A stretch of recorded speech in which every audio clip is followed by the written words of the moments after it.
Oi, Luana. Aline. Isadora, tudo bom? Professor Irã já chegou, né? Receba o meu abraço aí, professor. Vânia. Vânia, olha, gente, eu vou contar um negócio pra vocês agora aqui rapidinho. Olha, vocês não têm noção de como essa mulher influenciou a minha vida. Se eu tô aqui hoje, eu devo um tanto a ela que vocês nem imaginam. Como essa pessoa me incentivou. Um beijo pra você, Vânia, por tudo que você representa na minha vida. Eu não vou parar de falar, que senão eu vou chorar aqui. O professor Edene Detman tá aqui também. Anderson. Alguém já viu? Ó, doutor Guilherme entrou aqui. Ô, gente, ó, em breve teremos um podcast com o professor Edene Detman. E se preparem. Vou convidar aqui. Ô, gente, o Instagram mudou a plataforma e eu tô aqui meio boiando de como é que eu faço para usar isso aqui ainda.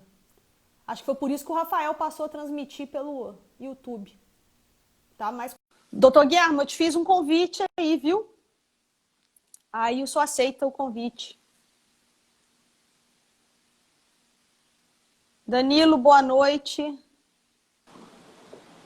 Olá! Oi, Janaína, boa noite. Boa noite, tudo bom? Coisa boa, tá te conhecendo pessoalmente, né? A gente só se fala pelo WhatsApp. Tudo bem? Tudo jóia, tudo Então tá bom, bacana, tô graças. muito feliz de você ter aceitado, viu? Muito contente. Ó, desde que eu comecei as lives, o pessoal aí do semiárido tá sempre falando comigo, ó, tem que chamar alguém para falar um pouquinho de semiárido. Eu falei, não, vou convidar. E aí eu convidei. Todo mundo diz que o doutor Guilherme é um querido e ele é mesmo uma pessoa muito solícita. Então eu quero agradecer demais por ter aceitado prontamente. Eu estou muito contente com a repercussão que o perfil do Forra de Cultura e Pastagens está alcançando. Aí queria comunicar a todo mundo que hoje nós batemos efetivamente os 12K. Então são 12 mil pessoas aí que estão interessadas Caramba. no assunto. Né? E isso me deixa muito feliz, porque o objetivo é a popularização da ciência em Forra de Cultura e Pastagens, trazendo esses grandes nomes da Forra de Cultura para falar um pouquinho aqui para a gente. Então, doutor Guilherme, em nome do Grupo de Estudos em Forra de Cultura e Pastagens da Universidade Federal de São João del Rei, eu quero agradecer ao senhor imensamente por ter prontamente aceitado o convite de dividir com a gente aqui sua experiência na área de Forra de Cultura e Pastagens. Obrigada. Ô, Janaína, o prazer é meu, a alegria é minha. E, na verdade, antes de qualquer coisa, queria lhe parabenizar, né, por esse trabalho que você está realizando. Eu tenho tido a oportunidade de assistir algumas lives que você vem fazendo.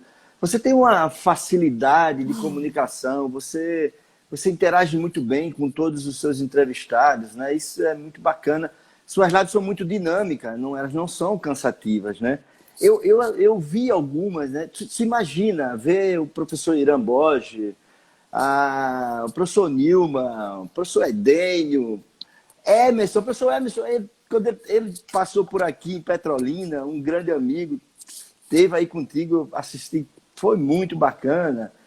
A gente só, acho que o Tiago lá do Pará, o Timão, o professor Sim. Ricardo Reis, a professora Thelma, o Guto, que mais? Rodrigo, ali, gente, só fera, né?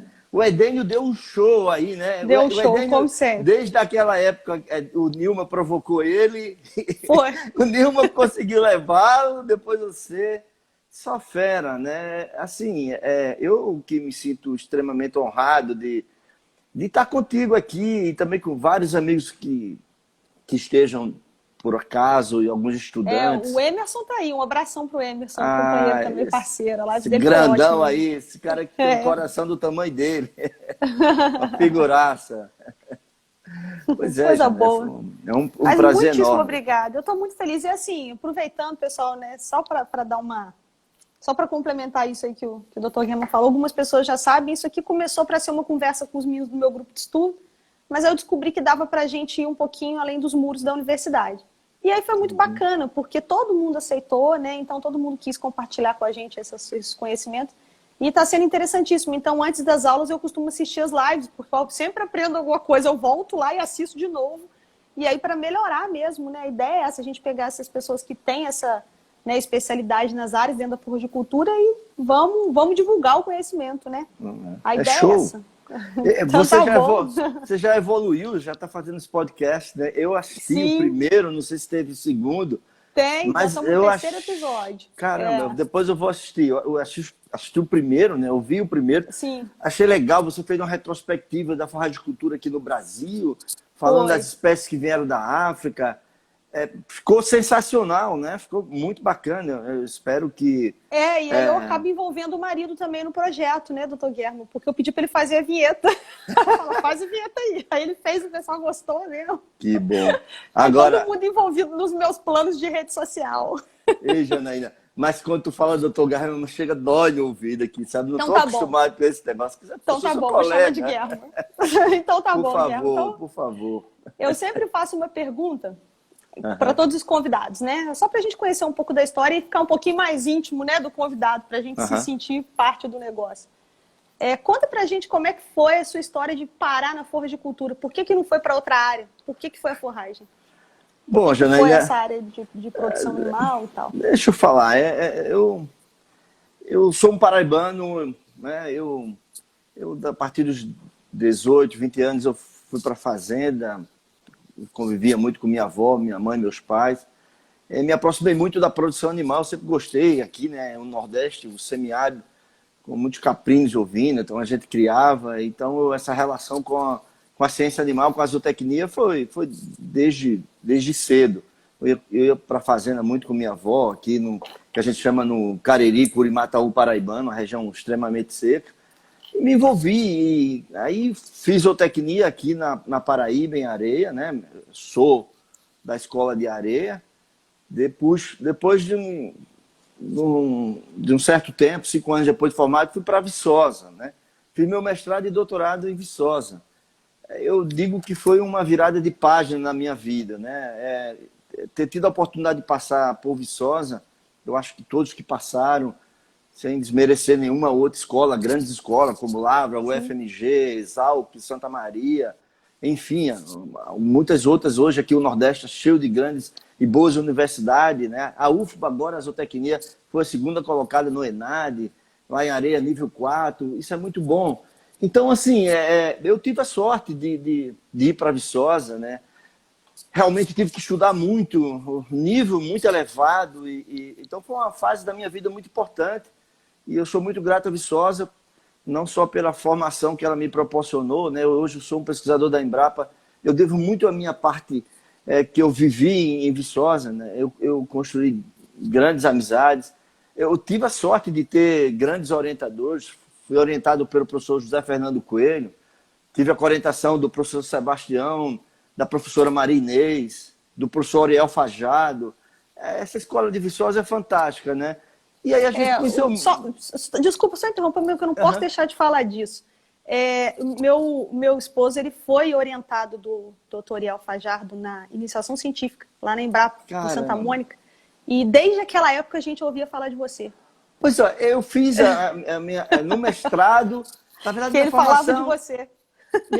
Minha formação, Janaína, é na área de nutrição, né? Sim. Mas não tem outra forma, não tem como a gente fugir da área de forragicultura, porque a gente está intimamente ligado, né? Não tem como.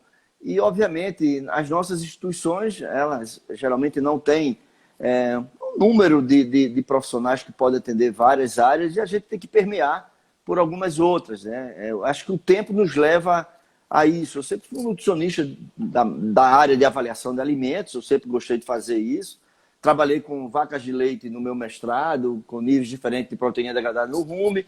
Depois trabalhei com exigência nutricional, que é muito bom, mas é uma loucura, né? A exigência é uma área que exige muito. Na verdade, são projetos que demandam muito recurso, muitos animais, e demanda tempo, demanda uma equipe muito especializada, né? Então, assim, então eu não teve jeito de estar trabalhando, permeando na forragicultura também, sabe, Janaína? E, sim. Claro, né? não dá para escapar, não como aqui grandes Num nomes. país como o nosso, né?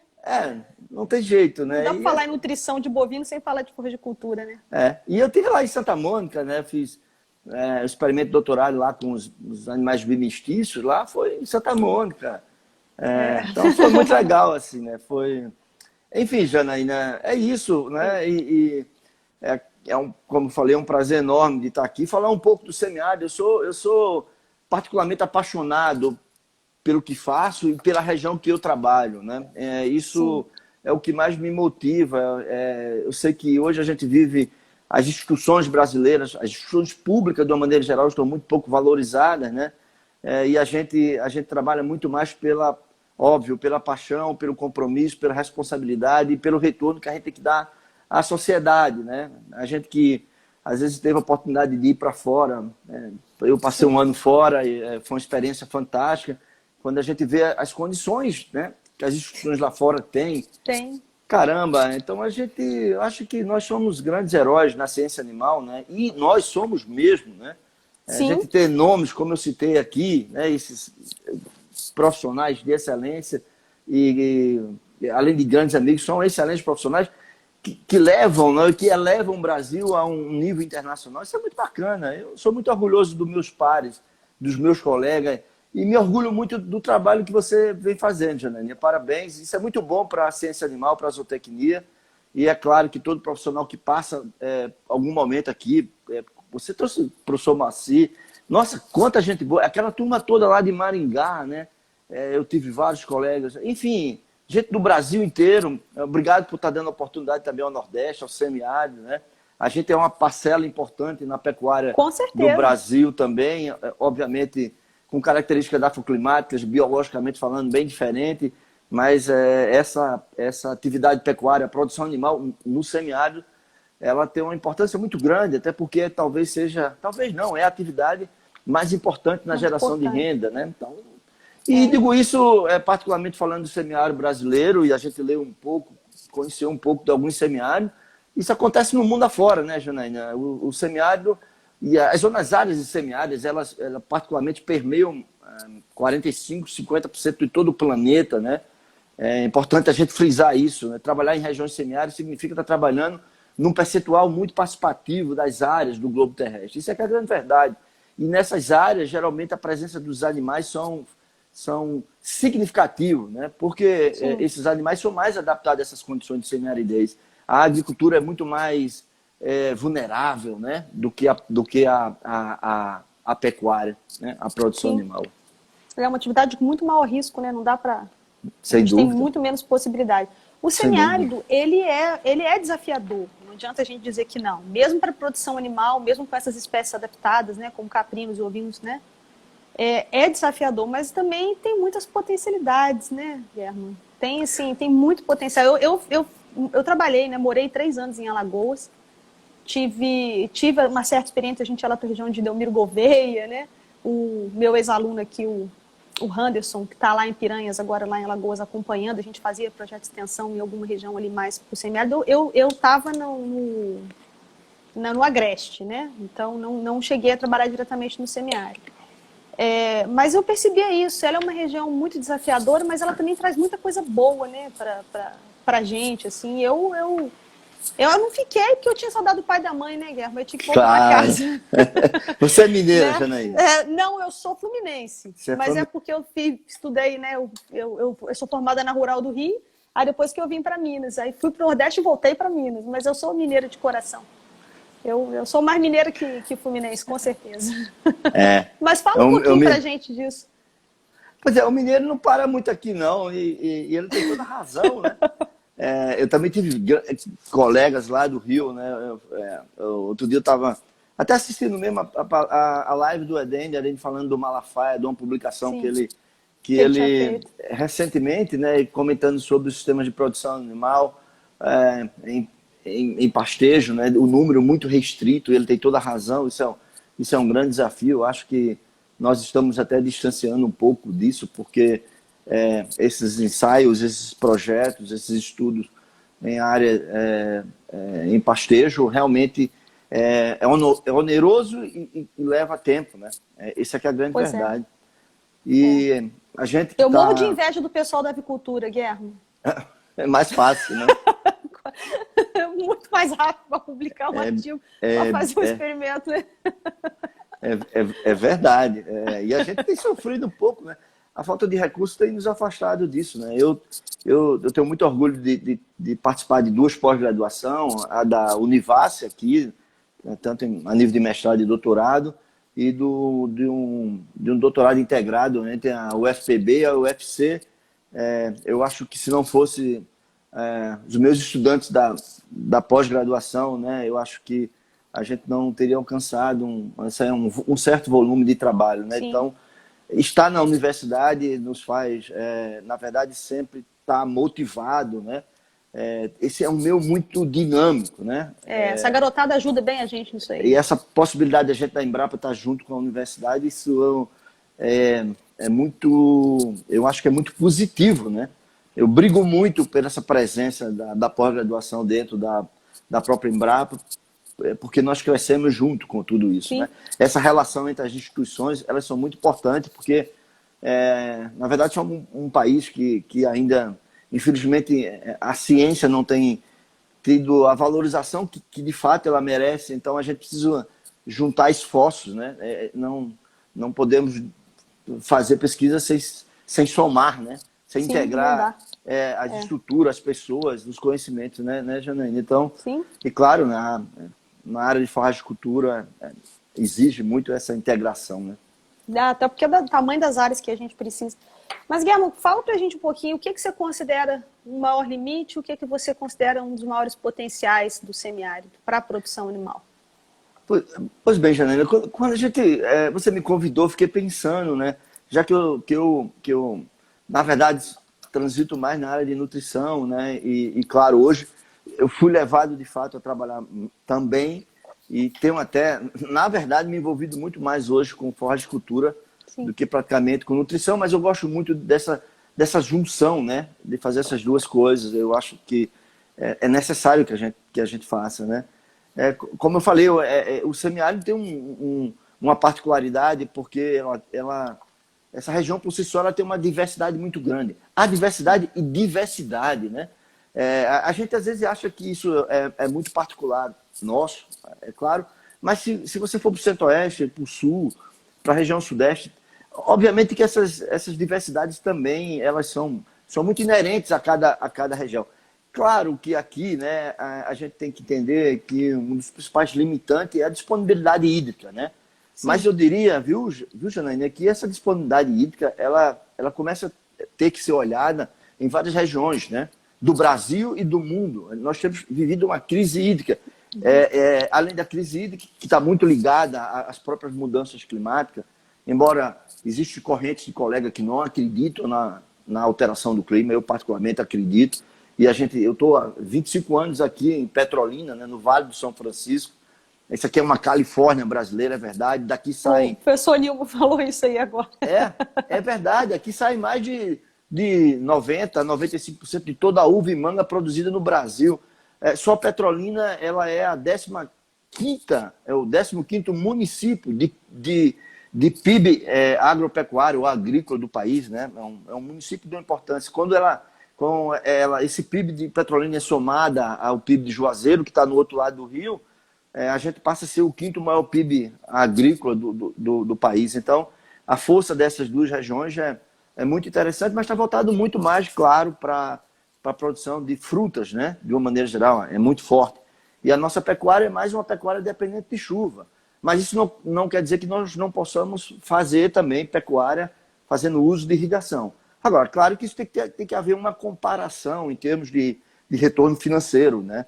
E uma atividade como a vitinicultura, né? A produção de uva de mesa, sim, ela é muito rentável. Então, é claro que os empresários eles se voltam muito para essa área, porque a possibilidade de retorno a curto prazo é muito maior do que fazer pecuária.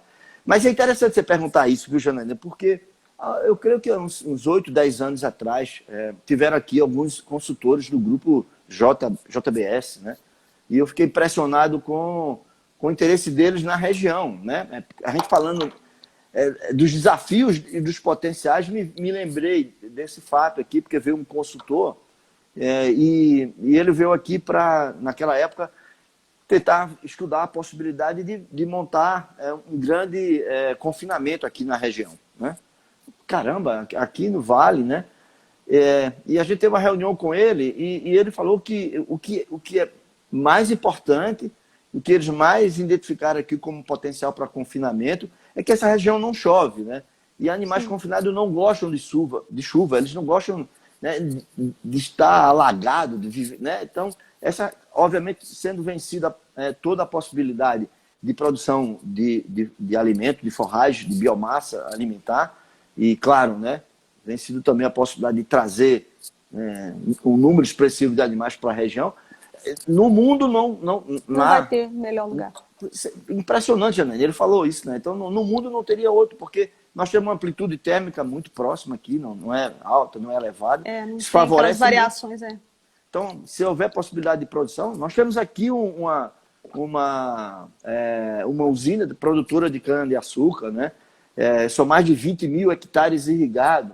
A produção média aqui deles é em torno de 120, 140 toneladas por hectare ano de cana-de-açúcar, superior a algumas regiões como Sorocaba, Ribeirão Preto, as regiões maiores produtoras de cana, né, no Brasil. Claro que a gente tem 180, 190 toneladas já em algumas usinas, e aqui também, né, só que é uma condição irrigada. E a maior energia aqui é sol, né? É uma energia fundamental para a produção de biomassa. Isso aqui é a grande verdade. Sim. Bom, mas continuando, acho que o outro, assim, né, desafios que a gente pode sempre levar em consideração, e claro que quando você tem um olhar para a produção de forragem, né, essa inter-relação entre solo, planta, água é muito importante, né? E isso aqui é um diferencial. A gente tem, obviamente, um problema de pluviosidade, né? Que aqui chove pouco, né? A isoeta aqui é de 100 a 800 milímetros, né? Mas eu diria que a gente poderia talvez dividir o semiárido, se assim for possível. As áreas de maior potencial acima de 500 milímetros, de menor potencial abaixo de 500 milímetros. Mas essa pluviosidade é muito concentrada, né? E a outra questão é que nós temos solos muito pobres, pobre e raso. Então a gente tem que vencer tudo isso, né? Agora, por outro lado, a gente tem sol, né? Durante todo o ano, né? Então a gente tem uma energia. Como irrigar ali, nossa. Agora, tem então... uma coisa, Guilherme, que eu vou falar aqui, e os meus alunos já me ouviram falar isso várias vezes. Alguns mais antigos ex-membros do grupo que estão em outras frentes de batalha já me ouviram falar, e eu vou falar de novo para todo mundo ouvir. A gente tem bastante pessoa aqui nessa live. O Nordeste tem uma coisa que não tem em nenhum outro lugar, o nordestino. Porque é algo assim, a diferença, eu saí do doutorado e fui direto para dar aula em Alagoas. O padrão de aluno que eu encontrei lá em relação à responsabilidade, força de trabalho, querer fazer a coisa acontecer e fazer acontecer foi muito diferente do que quando eu vim para cá. E eu falo isso para os meus alunos aqui. Eles até brincam comigo, eu tenho uma aluna, não sei se ela está assistindo, a Mariana, ela brinca sempre, assim, já vem ela falar de Arapiraca, dos alunos queridinhos dela de lá. Já vem ela falar dos alunos dela da UFAL. Vai comparar a gente com eles. Sim, eu vou. Porque eu fui mal acostumada no tempo que eu tive em Alagoas. Sabe? É algo assim, Guilherme, que eu nunca deixo de falar. Né? No quão dedicados àquilo que eles acreditam, o quanto eles querem fazer a coisa melhorar, para mim foi assim demais. Né? Então, para mim, o maior potencial que tem no Nordeste é isso, eu acho. As pessoas já, na verdade, as pessoas fazem a diferença eu acho que em qualquer região que elas estejam, né, Janaína? Na verdade, é essa aqui, a própria região faz com que as pessoas tenham que tomar algumas decisões, né? Ter proatividade, né? Porque exatamente. Aqui ali, eles já estão dá... comentando, a Catarina, o Anderson, meus ex-alunos, tudo felizes, mas é verdade, eu falo isso para os meus alunos aqui de São João. Não dá mesmo para ser diferente, né? Se você quiser vencer, você tem que... Mas, enfim, assim. então, eu costumo até falar também com produtores, colegas, né? E também com os meus estudantes. Primeiro que acho que é preciso entender biologicamente as características da região semiárida. Eu não gosto de fazer muitas comparações da nossa região com outras regiões do país, né? Porque eu acho que as diferenças são extensas, são enormes, entendeu? É óbvio que, como técnico da região semiárida, o que eu preciso entender são as características de outras regiões semiáridas do mundo, né? E aí sim, procurar, pelo menos, ganhos de eficiências que sejam iguais ou superiores a de outros países também, com características de semiaridez ou de aridez. É preciso entender muito essas características da afroclimática, né? A gente tem muitos colegas aí da região, por exemplo, o professor Irã. O professor Irã vive aqui no Nordeste, né? Ele que sempre transitou trabalhando com pequenos ruminantes. Sim. Ele veio muitas vezes aqui, né, no Nordeste. Conhece o Nordeste, o semiárido, como poucos, né? Isso é muito comum para muitos outros colegas da região Sul, Sudeste, que vieram para cá, né? O Emerson passou um tempo aqui. A gente teve um grande colega, um grande pesquisador da área de forragem de cultura, infelizmente ele se foi, que foi o Cláudio Mistura, né? Sim, nossa, Mistura foi meu contemporâneo de doutorado. Você se lembra, né, Janaína? Não, ele fez um trabalho aqui, show, né? Muito querido pelos estudantes, pelos colegas, e sim, infelizmente ele não deixou, mas ele deixou um legado também muito bacana, né? Então, gaúcho, hoje, né? Um gaúcho que era louco por esse Nordeste aqui. Sim. Enfim, são essas as contribuições desses diferentes povos que vieram para cá, né, foram muito importantes para o crescimento da pecuária também, da agropecuária do Nordeste, né, e do semiárido. A gente acredita que esse semiárido, de fato, é uma fronteira agrícola, né? Dificilmente se pode avançar nas regiões norte do país ou centro-oeste. A pressão é muito grande, então aqui a gente ainda tem chance, né, de abrir algumas fronteiras. Obviamente, a gente precisa ter água para isso. Eu tenho uma coisa que eu falo para os meus alunos nas aulas, eu já falei isso em algumas lives, mas assim, eu não tenho problema de me corrigir, sabe, Guilherme? Uhum. Se eu falo alguma coisa errada ou que não é assim, a gente vai melhorando, a ideia é sempre melhorar. Você me corrija se eu estiver errado. Quando a gente faz esses lançamentos de plantas forrageiras, né, principalmente essas novas aí, pela Embrapa mesmo, né, a sua empresa aí, a gente vê muito mais opções para o Brasil Central, né, onde está concentrado o nosso maior rebanho e tudo mais. Mas eu costumo dizer que existem 2 ecossistemas que ainda são muito carentes de forrageiras que tenham mais alta produtividade ou que sejam mais, né, que sejam melhores. Que é os alagados, né, de uma forma geral, aí, a gente pode falar dos campos inundados da Amazônia e do Pantanal, e o semiárido. Eu estou dando informação errada? Você acha que é carente de um programa de melhoramento genético mais intenso? Ou você acha que a gente tem que trabalhar melhor com as nativas? Você está completamente correta. A lacuna que nós temos ainda de alguns cultivares, seja de gramínea ou outras espécies leguminosas, para a nossa região, para a nossa pecuária aqui, é enorme, né? Eu vou dar um exemplo, né? A Embrapa trabalhou no passado muito com alguns cultivares de búfalo. Fazem mais de 10, 15, né? Mais de 10, 15, 20 anos que a gente não lança uma nova variedade, enquanto aí na região centro-oeste, sudeste, as cultivares, claro, há uma pressão natural, né? Sim. É aí que estão os maiores rebanhos bovinos, né? Principalmente. É normal, é natural essa demanda e essa pressão acontecer, obviamente, e essas espécies cultivares estarem mais, digamos, fáceis, né, para essas regiões. Eu entendo que isso é normal, mas é preciso também que a gente se conscientize, e isso é um papel nosso, das empresas que aqui estão, de criar um foco, né, principalmente na área de melhoramento, para poder a gente lançar novas cultivares. E aproveitando essa sua deixa, né, Janaína, eu gosto até de fazer uma certa provocação com meus colegas da região sul e sudeste, né? Infelizmente, na área de forragem de cultura, eu tenho dito isso aqui, né? Uma coisa que nós temos trabalhado muito pouco é com os estudos da eficiência hídrica das espécies, entendeu? Seja elas gramíneas ou leguminosas, arbóreas ou arbustivas, e qualquer estrato herbáceo, a gente conhece muito pouco sobre a eficiência hídrica, né? E eu falo isso porque eu vivo numa região onde a questão hídrica é muito importante, né? E de uma maneira geral, a questão água, ela está passando a ter uma importância muito grande, inclusive nos produtos que nós estamos exportando, né? Quando estamos mandando carne bovina, suína ou de aves, nós estamos carreando também muita água, né? E a gente precisa entender que hoje a sociedade cobra isso, né? É natural que se pague, inclusive, pelo preço da água que nós estamos gastando para produzir 1 quilo de proteína, 1 quilo de energia. Então, é importante que nós, ou pelo menos quem está mais voltado para a área de forragem e cultura, é preciso entender que trabalhos com, pelo menos, determinando as eficiências hídricas, né, a produtividade da água dessas espécies é muito importante. talvez eu possa passar uma pergunta para você, né? Quais são as espécies, as gramíneas que estão aí na região sul e sudeste, que conhecem, na verdade, a demanda hídrica dela, o cachê dessas espécies? Eu acho que Sim. são poucas, né? Espécies que você Essas novas, tem... então, tem bem pouca coisa. A gente não conhece, na verdade, nem a eficiência de uso de nutrientes delas direito, né? Olha, eu vou te dar um exemplo. Aqui no Nordeste, ao entorno da região de Petrolina e de Juazeiro, aqui, duas espécies, particularmente uma espécie, que é o capim, o BRS, meu Deus. Gramínea? Sim, a gramínea, o capiaçu. O capiaçu virou uma febre aqui. Não, mas não é só aí não, é no Brasil todo. É impressionante, tá, Janaína? Mas você precisa entender que esse é um capim que demanda água, né? Ele é exigente em água, né? Mas ele chegou e tomou aqui digamos, uma preferência, né?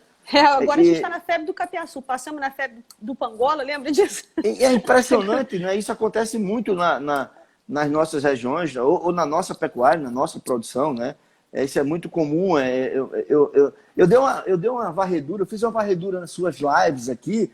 É claro, é natural na área de forragicultura, mas você transitou aí por várias cultivares de gramíneas, né? Sim. É muito natural. Agora, quando a gente vai olhar, é claro que a gente sente muita falta ainda de muitos colegas falando um pouco de sistema de produção, né? Como a Edene falou, eu vi o Emerson trabalhou, mostrou resultado com sistemas de produção, o professor Nilma também, né? Mas a gente precisa estar mais, digamos, voltado a essa realidade, né?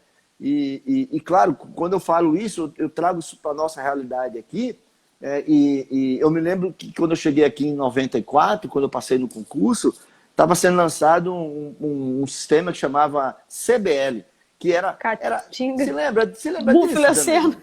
Caatinga bufilocena. Aquilo já era algum preceito, né? Alguma coisa que estava se pensando do que hoje a gente vê, integração lavoura-pecuária-floresta. Né? É claro que digamos, com conceitos não tão atuais como essa integração de hoje, mas já era algo já, né? Já era um sistema silvopastoril, digamos assim, né? Então, é claro que a gente precisa avançar mais nisso, né? E eu concordo contigo quanto à necessidade de que mais cultivares sejam lançados para a nossa região. E eu diria que tem ainda que ser lançada muito mais cultivares para várias outras regiões, né? A gente precisa ter muito mais melhoristas, né? Eu não sei se é raro. Se a gente tem tido colegas que estão...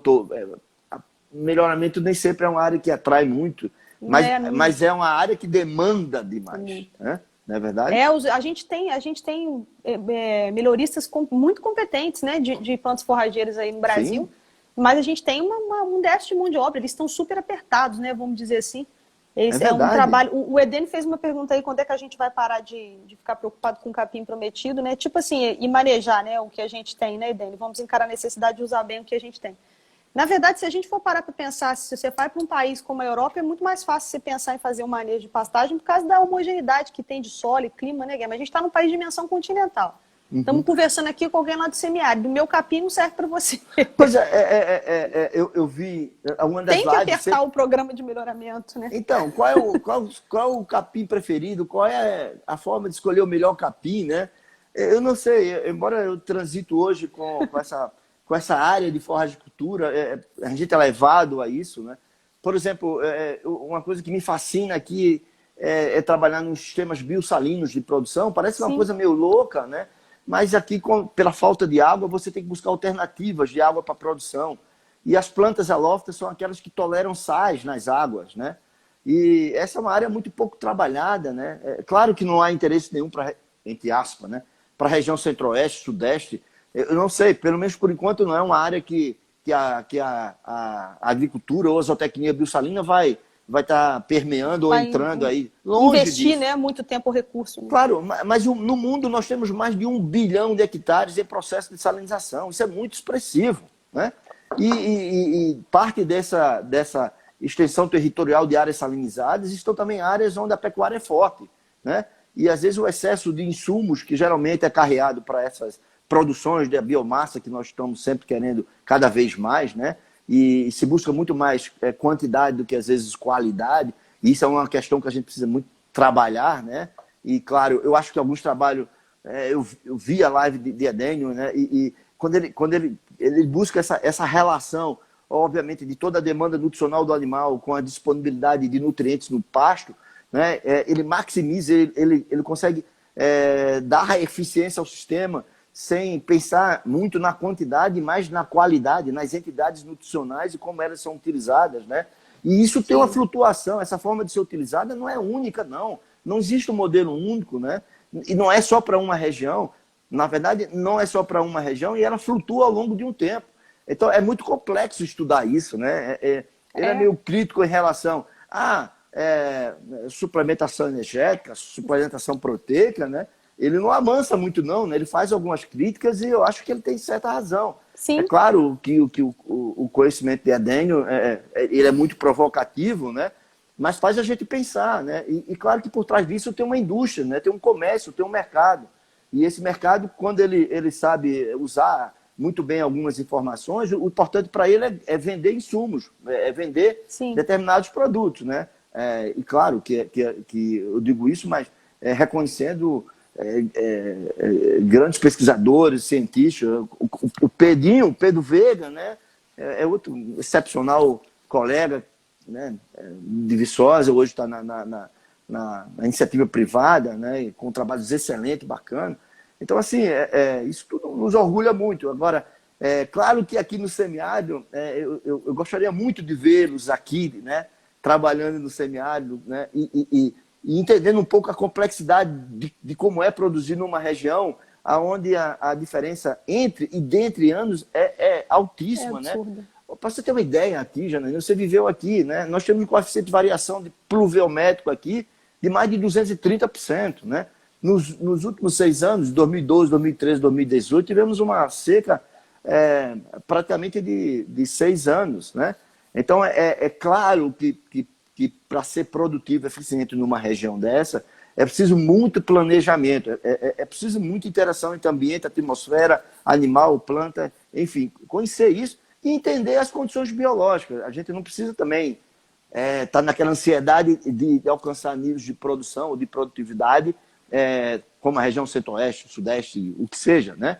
Eu acho que nós temos índices biológicos a serem alcançados e a gente entender que esses são, de fato, os que nós possamos alcançar. Claro, isso principalmente em animais a pasto, né?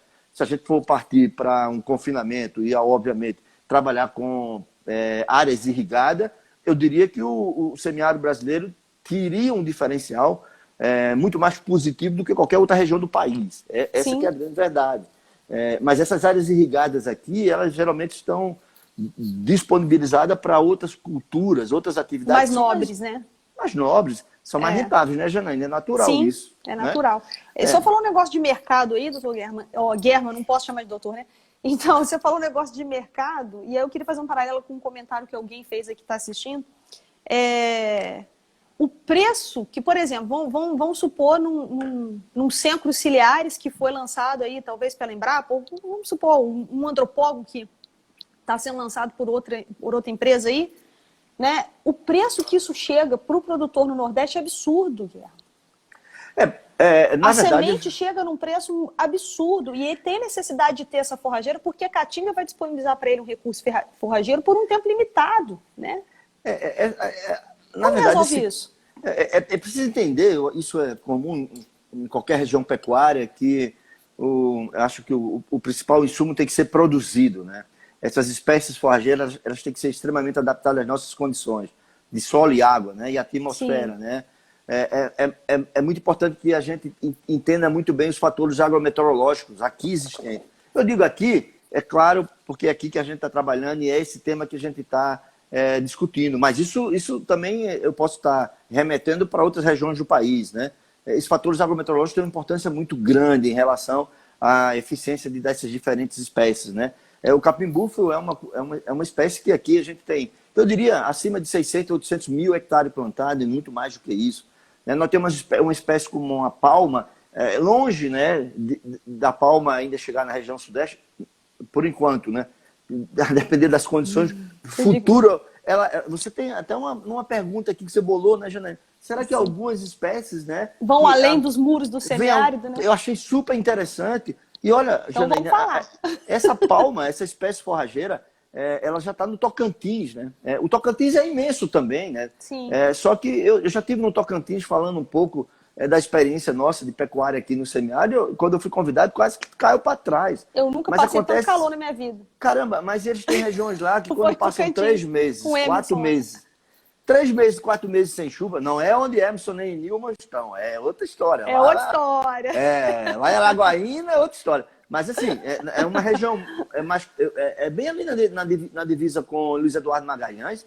A gente está no Planalto aqui, de repente desce, 3 meses, 4 meses sem água lá é um desastre, né? Eu fiquei impressionado. Então essa cactácea, essa palma, essa forrageira, ela já está lá, né, naquela região.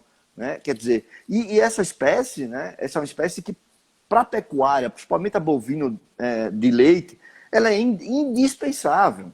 Ela é indispensável, ela faz parte de um processo produtivo rotineiro. Não é apenas para ser ofertada no período de escassez hídrica, não, ou de menor oferta de biomassa no pasto. Não. Ela faz parte de uma lógica de produção. E falando isso, né, tem algumas coisas interessantes, Janaína. Olha só, outro dia eu estava dando uma palestra e para falar um pouco de pecuária leiteira. Eu trago um pouco de pecuária leiteira, digamos, na minha alma de zootecnista por conta de Viçosa, né?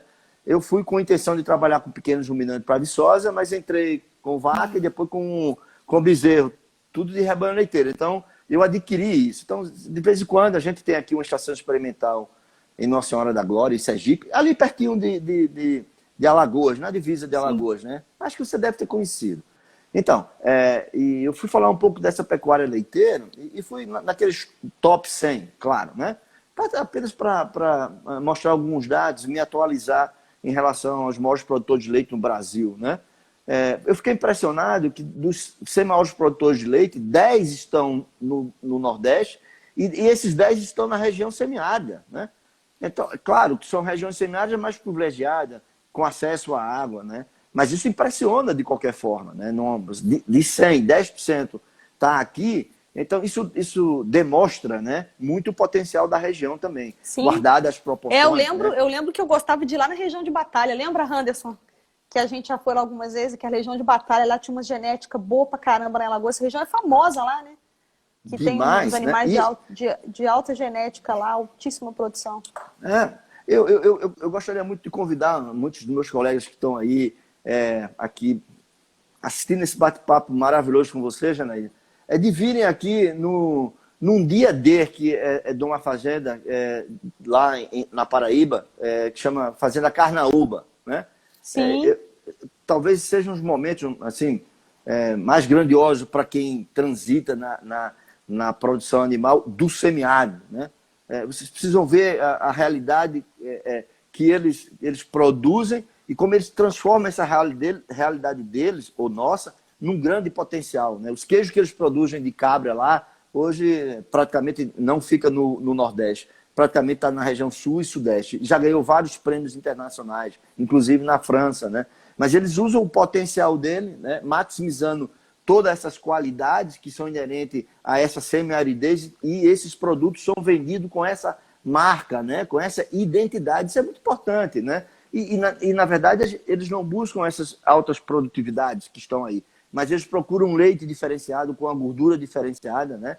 Eles procuram um alimento, obviamente, com diferenciais que podem, na verdade, digamos, chegar a nichos de mercado e ter um diferencial de preço, né? Então, isso é muito importante, né? Agora, eu queria fazer uma provocação também, sabe, Janaína, até para os forrageiros, os forragicultores, sabe?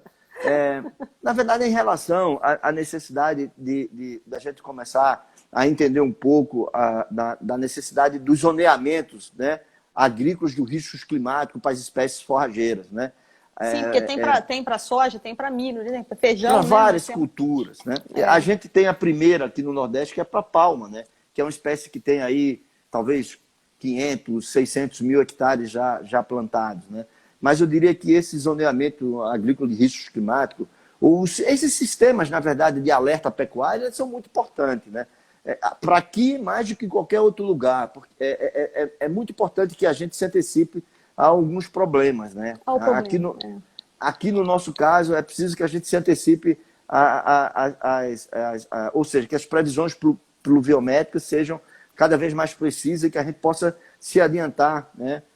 Eu diria por meses e até por anos, para tomar algumas decisões antes de que o problema seja de fato instalado. Porque depois que ela vem, é muito difícil.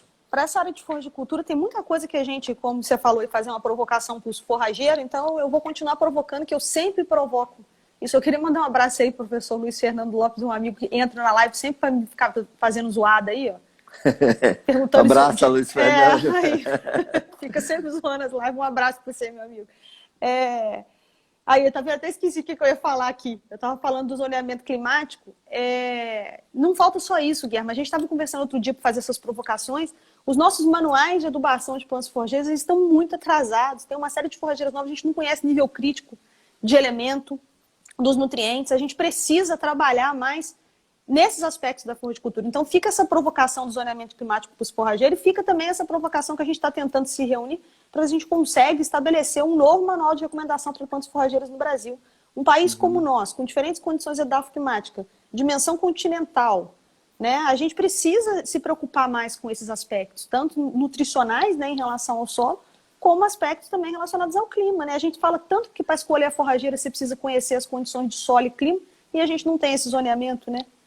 Então, é muito importante essa sua provocação. É muito, e eu acho, sabe, Janaína, que cada vez mais a gente precisa estar unido, né? Estar unido e estar representado, né? Às vezes, eu olho muito e aplaudo, por exemplo, o Instituto Nacional de Ciência e Tecnologia. Eu vou citar o Diedênio, né? Porque o que ele conseguiu fazer em relação à análise de alimentos, né? E o que evoluiu, né? Eu posso falar também do próprio Sebastião Valadares, também, alguns exemplos, né? A gente tem aqui o Instituto Nacional de Ciência e Tecnologia da Salinidade, né? Eu trabalho também um pouco com essa salinidade, trabalhando um pouco com essas espécies halófitas, como eu estava falando anteriormente, até porque a gente, de forma sazonal e estratégica, às vezes a gente usa essas águas subterrâneas que têm essas características de certa condutividade elétrica, de certa salinidade, para a produção, né? E isso, obviamente, não tem interesse para muitas regiões, mas aqui é primordial, como é para os países do Mediterrâneo, né, da Ásia, né, que eles dependem muito dessas águas. Né? Isso acontece na Califórnia. Por exemplo, na Califórnia se usa muito água de drenagem para produzir alfafa. Né? É preciso a gente entender isso, que algumas regiões ricas do mundo também passam por problemas de déficit hídrico muito elevado, né, a depender, e isso vai se agravar. Eu às vezes estou aqui provocando e dizendo o seguinte, é importante que a gente comece a entender e começar a olhar, isso vem aqui do semiárido, que a gente precisa ter no futuro espécies animais que sejam eficientes também no uso de água. Recentemente, em 2019, foi publicado no Journal of Science, de um grupo muito legal, onde eles fizeram uma seleção de animais bovinos de corte, onde digamos, o foco, na verdade, foi avaliar a eficiência hídrica desses animais, correlacionando eficiência hídrica com ganho de peso, conversão alimentar. Conversão alimentar, né? Isso é importante. Por isso que eu falo que a gente subvaloriza muitos estudos com pequenos ruminantes, Guilherme. Claro, e olhando para a água, né? Isso obviamente, para grandes animais. E é preciso entender, e talvez isso saia daqui do Nordeste, né? Porque se a gente usasse de outras métricas, por exemplo, qualquer correlação de quilos de água por cada quilo de produto, eu acho que a gente saía com alguns índices mais interessantes do que a região sul e sudeste. Né? É claro que há uma certa distância em termos de eficiência, mas se a gente colocar métrica hídrica nisso, a gente talvez possa ter um grande diferencial. Para você ter uma ideia, falando um pouco de água, né? E água correlacionando isso com as espécies forrageiras, mas claro, com o animal também, eu acho que a gente só tem uma equação de estimativa de consumo de água. Foi de Viçosa, do grupo do professor Sebastião Valadares, publicado, se não me engano, em 2019 ou 2017, algo assim. Né? Eu gostaria de ver quais são os trabalhos que estão sendo, ou pelo menos os colegas, grupos que estão trabalhando e olhando também a eficiência hídrica das espécies forrageiras. né? Outro dia eu vi o Nilma também numa live, ele mostrando uma área lá de produção no período seco, né? E ele correlacionando isso com a qualidade da pastagem, né? E ele vai mostrar isso no futuro, depois do período da água, para ver qual é a diferença, né? E eu gostaria de ver muito alguma comparação dessas espécies quanto a sua eficiência de crescimento com água, né? Com métricas de hídrica. Eu gosto muito dessa temática porque isso aqui faz parte do meu dia a dia, da minha linha de pesquisa, né? E claro que isso vai chegar também aí, viu, Janaína? O que a gente está passando no Pantanal hoje é brincadeira, né? Esses períodos de seca e de estiagem, isso vai influenciar muito o novo olhar da forragicultura no Brasil e nessas regiões maiores produtoras de carne e de leite. Eu assim penso. A discussão aqui na conversa está ótima aí, o professor Nilma falando que enquanto a gente for avaliado pelo número de artigos que a gente publica, a gente não consegue atender o produtor, né? E aí o Edênio concordando, o professor Emerson, aí é exatamente isso mesmo. A gente, eu acho que tem que mudar toda uma filosofia, né? Todo um conceito de pesquisa, até para a gente trazer resultados melhores, não só para o semiárido, mas no Brasil como um todo, né? Guilherme, eu vou abrir aqui a caixinha, que nós estamos a 9 minutos. Eu vou abrir a caixinha de pergunta. Vamos ver aqui, professor Irã, um abraço, professor Irã, muito querido. Nossa, ele me dá muita força. Se o doutor conhece algum grupo estudando modelagem de água nos vários compartimentos na forragicultura? Irã, eu não me lembro de nenhum grupo, não, tá, Irã? Eu queria, se você pudesse me ajudar, eu ficaria muito feliz de saber quais são esses grupos que estão trabalhando com modelagem, né? Olhando essa eficiência hídrica para algumas espécies. Eu gostaria muito que isso talvez fosse uma temática que eles possam estar se voltando, né? Quem sabe a gente já não deixa aqui uma provocação para o professor Márcio Lara, que trabalha com modelagem há muito tempo lá da UFLA. Quem sabe não fica uma provocação para ele, né, Guilherme? Né, Irã? Eu tive a oportunidade de participar de uma palestra que o Irã proferiu o ano passado, né? A gente escreveu um artigozinho junto lá, e o Irã, obviamente, com toda a sua experiência e conhecimento, né? E a gente foi provocado para falar um pouco sobre estimativa de consumo de água a pasto, né? Olha só, são pouquíssimos trabalhos no mundo sobre isso, né? E é preciso que a gente correlacione muito, porque, por exemplo, eu nunca vi, e não é comum que se tenha na literatura nacional, internacional já vi algumas, mas muito pouco, qual é a contribuição hídrica das espécies forrageiras a pasto, né? É claro que talvez isso não tenha nenhum interesse para regiões onde a disponibilidade de água seja elevada, mas aqui para a gente, estimar produção de água é tão importante como estimar a produção de matéria seca, porque essa água ela atende boa parte da demanda hídrica do animal e isso pode elevar muito a eficiência desse próprio animal, principalmente em condições ou naqueles períodos de menor oferta hídrica e, diga de passagem, que concomitantemente também é menor oferta de biomassa, né? Você depende muito de suplementação e você tem que produzir isso geralmente no período onde a água é mais disponível, armazenar e ofertar essa água e esses nutrientes no período seco, né? Então, acho que toda essa lógica, eu acho que essa visão sistêmica, a gente precisa começar a se preocupar, porque a gente, às vezes, tem uma formação muito pontual, né? Claro, mas é preciso que a gente, às vezes, se volte para as fazendas, para as unidades de produção e entenda toda essa lógica, né? Toda essa magnitude, né? do que está produzindo, né? O animal planta a atmosfera, né? Não dá para a gente fugir disso. Eu sei que nós temos as nossas dificuldades como professores, pesquisadores, cientistas, mas é preciso entrar na realidade do produtor, né? Isso. Viver isso é muito importante. Exatamente, até porque é ele que paga o nosso salário, né? Olha lá, ó. Você acha possível pastoreio voazã aqui no Ceará? Conheci uma fazenda que usa com sucesso.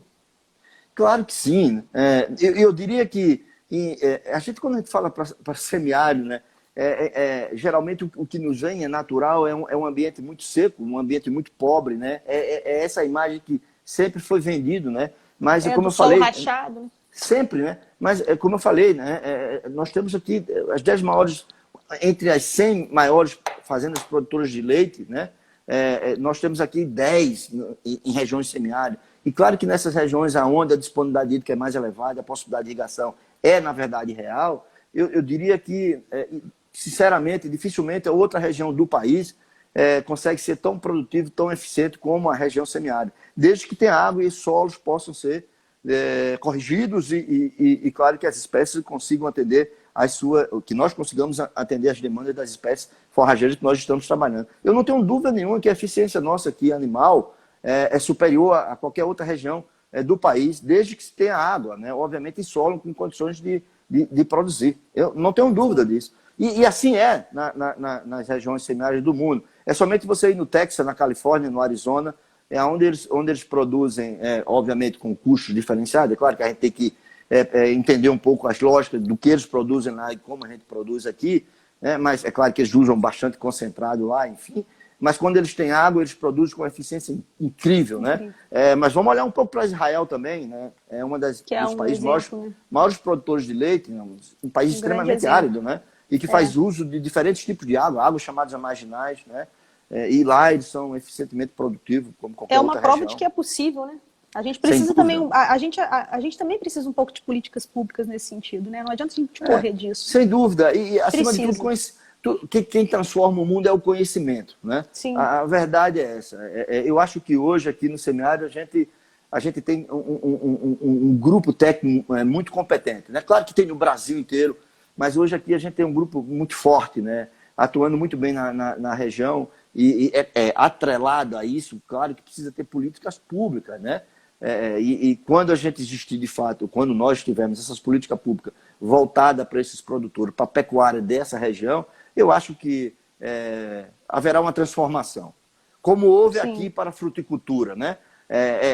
Isso tudo aqui está calcado, toda a produção de hoje, né? Hoje, em relação uva, manga, né? A gente hoje está exportando pera para o Rio Grande do Sul. Né? O professor Nilo falou. Nós estamos produzindo manga, né? E exportamos todas essas espécies de frutas para o mundo inteiro.